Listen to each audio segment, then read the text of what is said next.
Who is Jesus talking to? His disciples. What ethnicity are they? Jews. What did they have in their possession? The Old Testament. So they should have known that according to the scriptures, that the Christ would come, that the Christ would be persecuted, that the Christ would be killed, that the Christ would be resurrected, that the Christ would reign forever. But instead of remembering everything they know from the Word, they let their emotions eclipse the truth of what they know in God's Word. And you and I are guilty of doing the same thing. How many times have something happened in your life and you let your emotions eclipse the truth of God's Word? You feel abandoned, but His Word says, I will never leave you nor forsake you. You feel when you're praying He's not listening, but the Word says He hears the cries of His children. You feel you're not going to be able to get through the season financially, but the Word says we have never seen a righteous forsaken or his seed begging bread. You feel He does not love you, but the Word says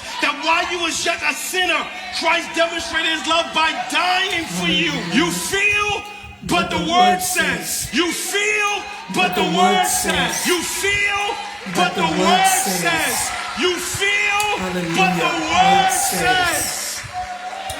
And while your emotions are real, and while your emotions are legitimate, we cannot allow our emotions to override the truth of God's Word. There must come a time in the middle of stress, frustration, hardship, depression, loss, where, man, we got this Word will be stronger than what we feel in our heart.